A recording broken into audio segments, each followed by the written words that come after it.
Bonjour les enfants, buenos dias, good morning, bom dia meninos, ça zot fait? Eh bien oui les enfants, ça me fait plaisir et oui, votre tantine est là et elle est contente de vous retrouver dans votre émission, dans ton émission, Je découvre la Bible. Encore une super belle émission, un super bon moment que toi, mon petit adorateur, tu vas passer avec moi, ta tantine, et où on va ouvrir la Bible et on va découvrir ce que Dieu a fait de très grand et de très beau. Et oui, on ne s'est pas dit bonjour du mieux qu'on pouvait ce matin. Eh bien, mets-toi debout et on va se dire bonjour. Et oui, allez, lève-toi. On va se dire bonjour. On va se mettre en condition pour notre moment qu'on va passer ensemble avec notre chanson. Bonjour les copains. Salut les copains. Allez, on y va. Lève-toi.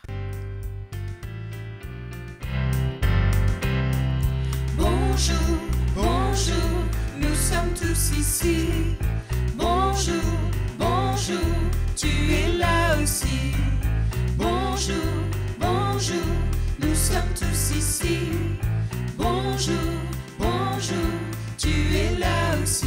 On va chanter, louer, adorer Dieu qui nous a aimés. On va chanter, louer, adorer Dieu qui nous a sauvés. Dieu qui nous a sauvés.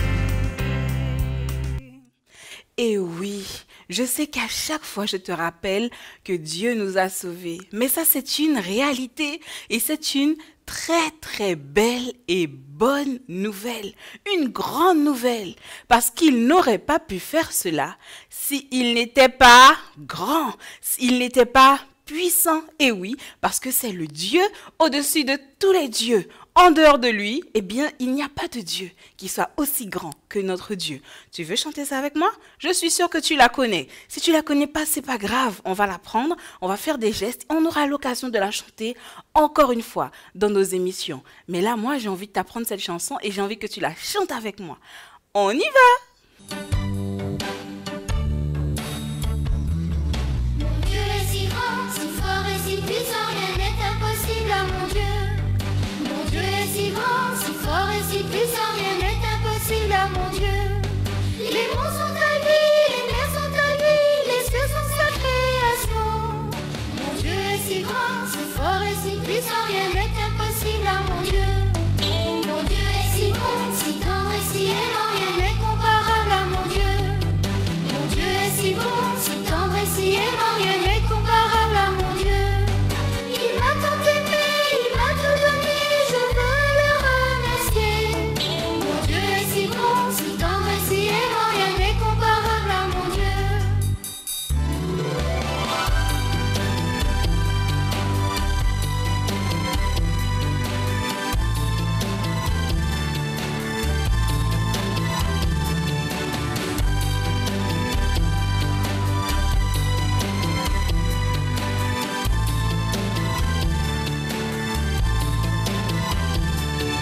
Mon Dieu est si grand, si fort et si puissant, rien n'est impossible à mon Dieu.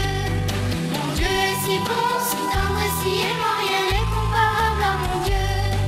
Les monts sont à lui, les mers sont à lui, les cieux sont sa création.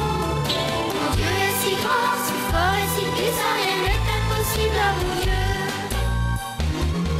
Mon Dieu est si grand, si fort et si puissant, rien n'est impossible à mon Dieu. Mon Dieu est si grand, si fort et si puissant, rien n'est impossible à mon Dieu. Les monts sont à lui, les mers sont à lui, les cieux sont sa création. Mon Dieu est si grand, si fort et si puissant, rien n'est impossible à mon Dieu.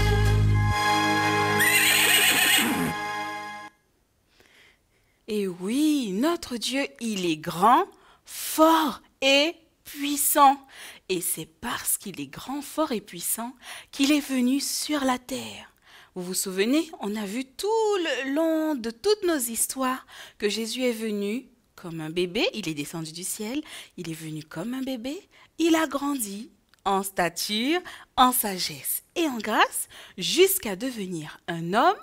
Il a servi Dieu, son Père, et il a fini ce qu'il avait à faire, et c'est ce qu'on va découvrir aujourd'hui.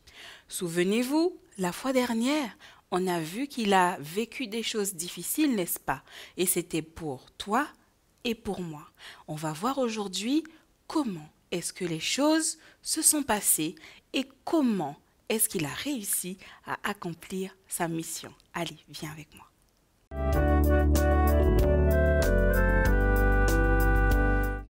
Eh bien voilà, nous nous retrouvons ici. Souvenez-vous que les soldats avaient ramené Jésus devant le gouverneur, devant Pilate. Et qu'est-ce que Pilate avait décidé? Il avait décidé qu'il fallait crucifier Jésus. À cette époque-là, on tuait les gens, les Romains tuaient les gens et les attachaient sur des croix. Ils en ont fait ainsi pour Jésus. C'était exactement la même chose. Ils ont conduit Jésus jusqu'à cette montagne, jusqu'à cette haute montagne que l'on appelle le mont Golgotha. Et là, vous savez qu'est-ce qu'ils ont fait, les enfants? Eh bien, ils ont creusé un trou. Et dans ce trou, ils ont fait monter Jésus sur une croix. Ils ont attaché, ils ont cloué Jésus sur la croix. Ah, qu'est-ce que c'était triste, qu'est-ce que c'était douloureux. Vous imaginez comment Jésus a souffert? Eh bien, mon petit adorateur, j'aimerais que tu le répètes à la maison. Il a vécu cela pour moi. Dis-le avec moi. Il a vécu cela pour moi. Et oui, il a vécu tout ça attaché sur une croix pour toi et pour moi. Et sur cette montagne, il y avait également 2 autres hommes, 2 voleurs. Tu imagines? On a mis Jésus sur cette montagne entre 2 voleurs. Voilà le premier qui était accroché lui aussi sur une croix. Et lui aussi était accroché à une croix. Le premier des voleurs, tu sais qu'est-ce qu'il a fait? Le premier, il s'est moqué de Jésus. Il lui a dit, mais qu'est-ce que tu fais là? Tu es le roi des Juifs, ma parole. Quel roi! Quelle position glorieuse pour un roi! Il s'est moqué de Jésus. Mais l'autre voleur, lui, il a vu que Jésus n'avait rien fait. Et il lui a dit, eh bien nous méritons cela, mais lui, il est innocent. Et il a dit à Jésus, lorsque tu seras dans ton royaume, souviens-toi de moi.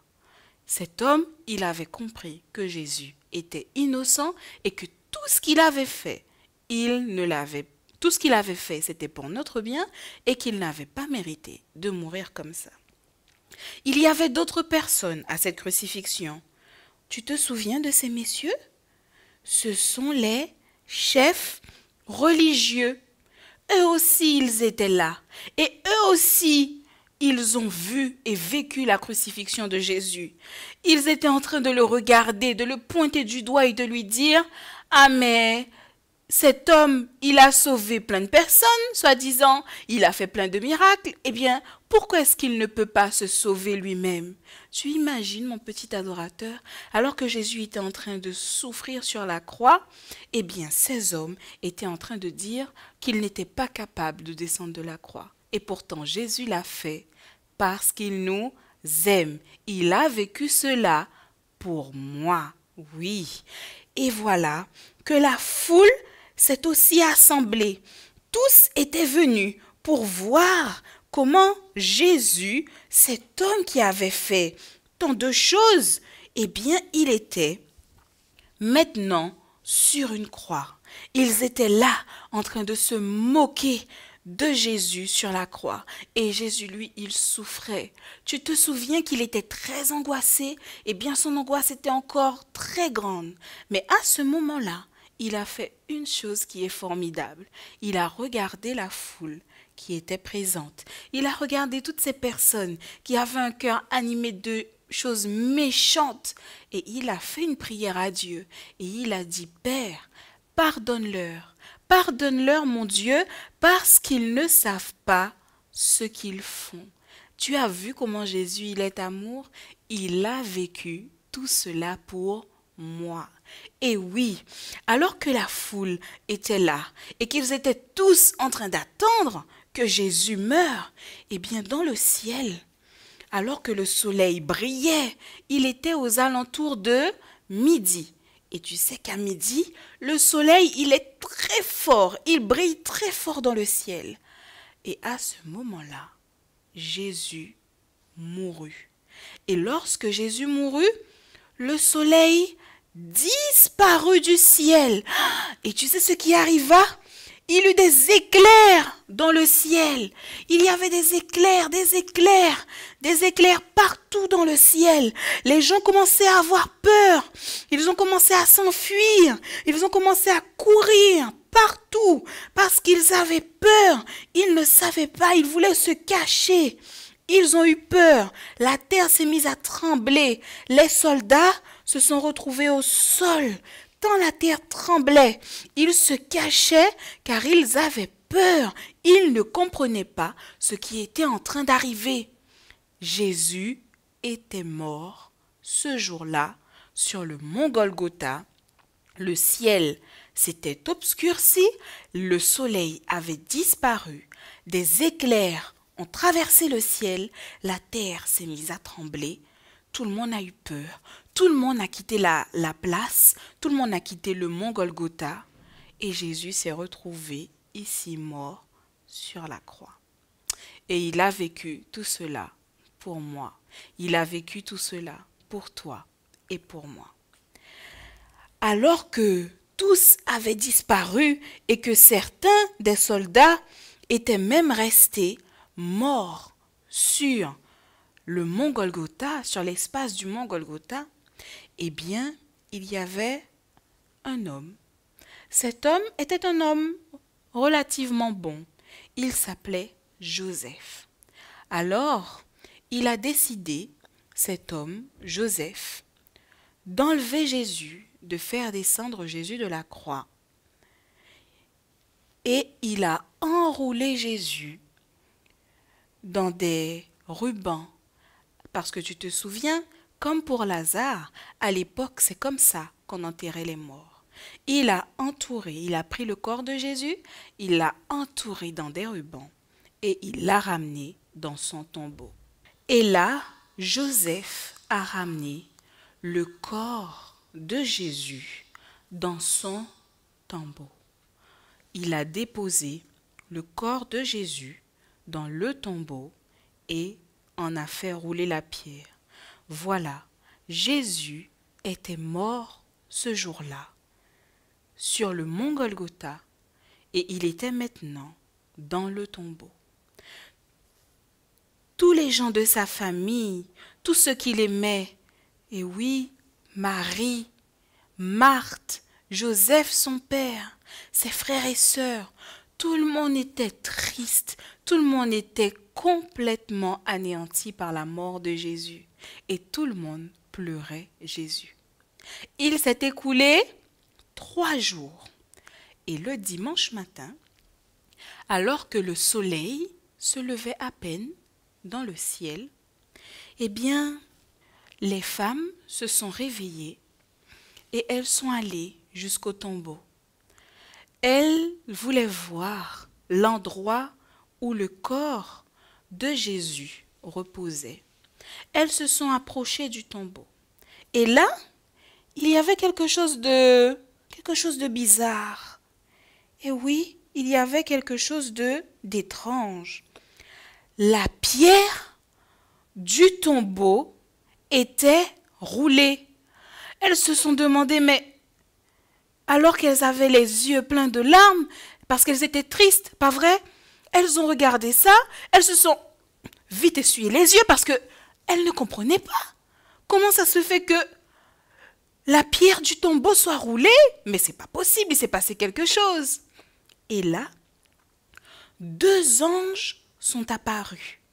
Ces anges étaient là, près du tombeau. Ces anges sont apparus. Et ces anges ont donné une bonne nouvelle à ces dames qui étaient venues voir où est-ce que reposait le corps de leur Messie, de leur Sauveur. Et les anges leur ont dit, mais ne vous souvenez-vous pas que Jésus avait dit qu'il mourrait et qu'il ressusciterait le 3e jour?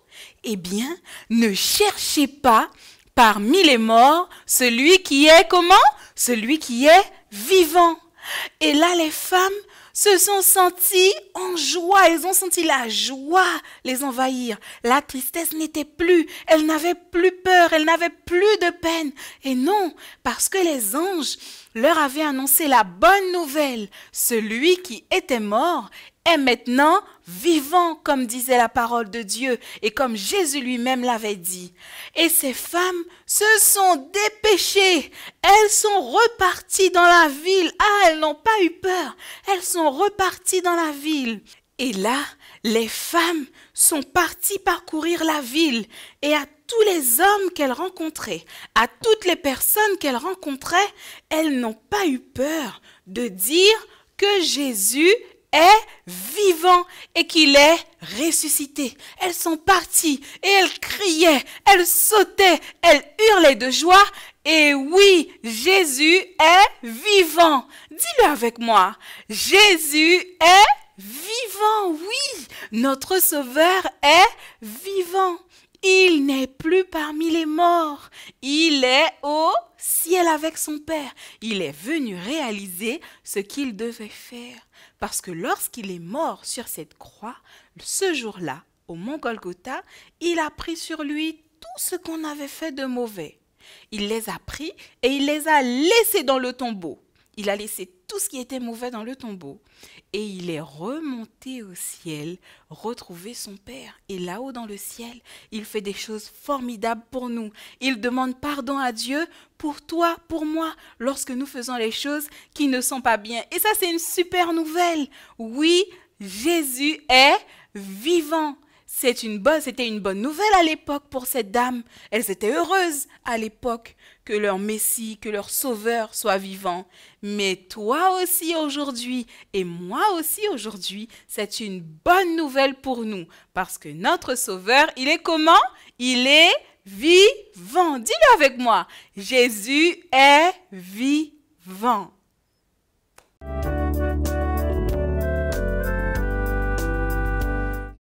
Voici venu le moment où ensemble, on va ouvrir la Bible, la parole de Dieu, et on va lire quelques passages de cette histoire que nous venons de raconter. Ouvrons notre Bible.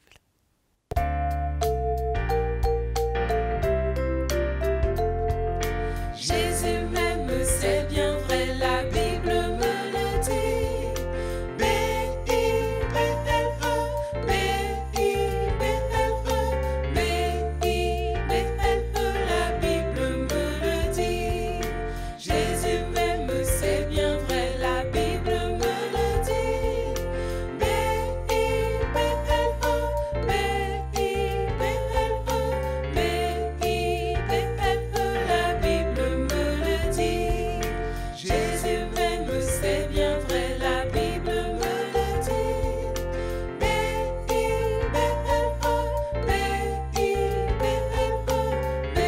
B-I-B-L-E, la Bible me le dit. La Bible nous dit, dans un livre du Nouveau Testament, dans Luc 23, au chapitre 26 jusqu'au chapitre 56. C'est vraiment un très grand passage de la Bible.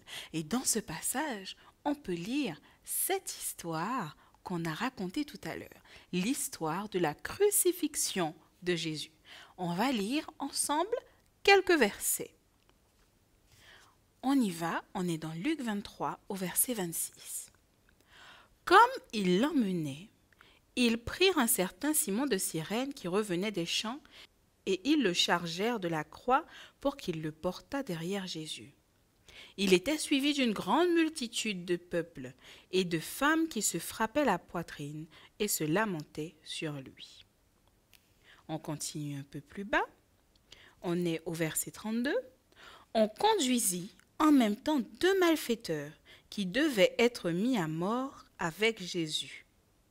Lorsqu'ils furent arrivés au lieu appelé Crâne, ils le crucifièrent là. Ainsi, les 2 malfaiteurs, l'un à droite, l'autre à gauche. Jésus dit, « Père, pardonne-leur, car ils ne savent pas ce qu'ils font. » Ils se partagèrent ses vêtements en tirant au sort. On continue un peu plus bas. L'un des malfaiteurs crucifiés l'injuriait, disant, « N'es-tu pas le Christ? Sauve-toi toi-même et sauve-nous. » Mais l'autre le reprenait et lui disait, « Ne crains-tu pas Dieu, toi qui subis la même condamnation? Pour nous c'est juste, car nous recevons ce que nous méritons. Mais celui-ci n'a rien fait de mal. » Et il dit à Jésus, « Souviens-toi de moi quand tu viendras dans ton règne. » Et Jésus lui répondit, « Je te le dis en vérité aujourd'hui, tu seras avec moi dans le paradis. » On continue un peu plus bas, on est au verset 50. Il y avait un conseiller, nommé Joseph, homme bon et juste, qui n'avait point participé à la décision et aux actes des autres. Il était d'Arimathée, ville des Juifs, et il attendait le royaume de Dieu. Cet homme se rendit vers Pilate et il demanda le corps de Jésus. Il le descendit de la croix, l'enveloppa dans un linceul, dans des rubans, et le déposa dans un sépulcre taillé dans le roc où personne n'avait encore été mis. C'était le jour de la préparation et le sabbat allait commencer. Les femmes qui étaient venues de la Galilée avec Jésus accompagnèrent Joseph, virent le sépulcre et la manière dont le corps de Jésus y fut déposé. Le premier jour de la semaine, elles se rendirent au sépulcre de grand matin, portant les aromates qu'elles avaient préparés. Elles trouvèrent la pierre qui était là roulée devant le sépulcre. Et étant entrées, elles ne trouvèrent pas le corps du Seigneur Jésus. Saisies de frayeur, elles baissèrent le visage contre terre. Mais là, les anges qui étaient là leur dit, « Pourquoi cherchez-vous parmi les morts celui qui est vivant ?» Et maintenant on continue, on va un peu plus bas. « Souvenez-vous de quelle manière Jésus vous a parlé lorsqu'il était encore en Galilée. Il vous disait, « Il faut que le Fils de l'homme soit livré entre les mains des pécheurs, qu'il soit crucifié et qu'il ressuscite le 3e jour. » Et elle se souvint des paroles de Jésus. Voilà, chers petits adorateurs. Ici, on a relu ensemble rapidement toute cette histoire parce que ça prendrait beaucoup de temps de le lire ensemble. On a lu quelques parties de cette histoire qui se trouve dans la Bible. Mais qu'est-ce qu'on comprend à travers cette histoire? On comprend une chose et c'est la chose la plus importante. On comprend que Jésus est mort. Mais il n'est pas que mort, notre Jésus. Il est mort et il est surtout ressuscité. Répète avec moi. Jésus est mort et ressuscité. Et ça, c'est le plus important. Et c'est une grande nouvelle parce que notre Sauveur, il est vivant. On va répéter ensemble le verset à mémoriser qui se trouve dans 1 Thessaloniciens au chapitre 4 et au verset 14. Tu veux faire avec moi? On va faire les gestes, comme d'habitude. Nous croyons que Jésus est mort et ressuscité. 1 Thessaloniciens 4 au verset 14. On reprend ça ensemble. Nous croyons que Jésus est mort et ressuscité.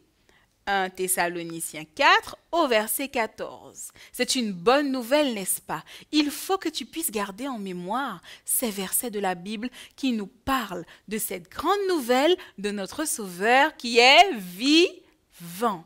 Et pour cela, on va prier et on va remercier Dieu pour cette bonne nouvelle, pour ce grand cadeau qu'il nous fait d'être mort et surtout de ressusciter. quitter. Eh bien, prie avec moi.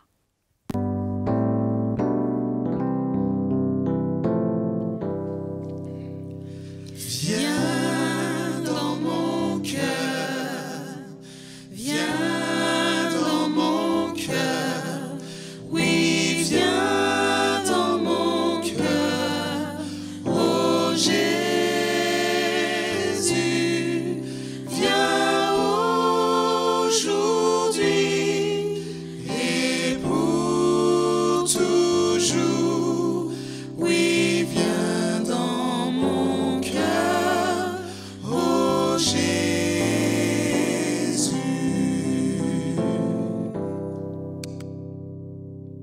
Notre Père qui êtes aux cieux, nous voulons te dire merci. Merci pour Jésus, notre Sauveur. Merci parce qu'il est venu accomplir cette belle mission sur la terre. Il est venu, il a souffert des choses difficiles pour nous, mais surtout, il est ressuscité et il est vivant. Merci Seigneur pour cela, parce que c'est une grande nouvelle. Aide-moi, Seigneur, à accepter cette bonne nouvelle de notre Sauveur, de notre Roi des rois vivant. Bénis chacun d'entre nous. Nous t'avons prié au nom de Jésus et pour ta gloire. Amen.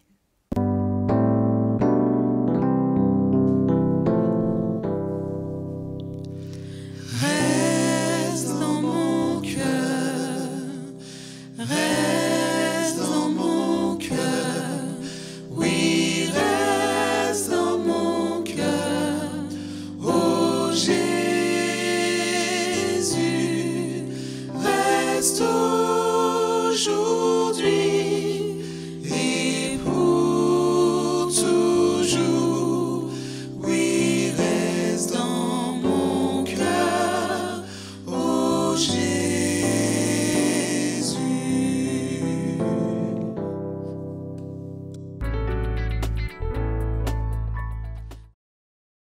Nous voilà arrivés à la fin de notre moment ensemble. Écoute, tu les entends? Mais oui, elles sont au loin, mais on les entend déjà sonner. Ces fameuses cloches. Je crois qu'on va essayer de trouver une solution pour qu'elles s'arrêtent, non? Tu penses pas? Non, on va les laisser sonner. Tu sais pourquoi on les laisse sonner? Parce qu'on sait qu'on se retrouve la semaine prochaine.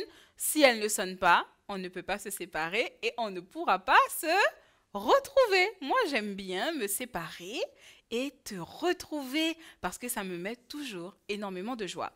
On va donc se séparer. Je te fais d'énormes bisous.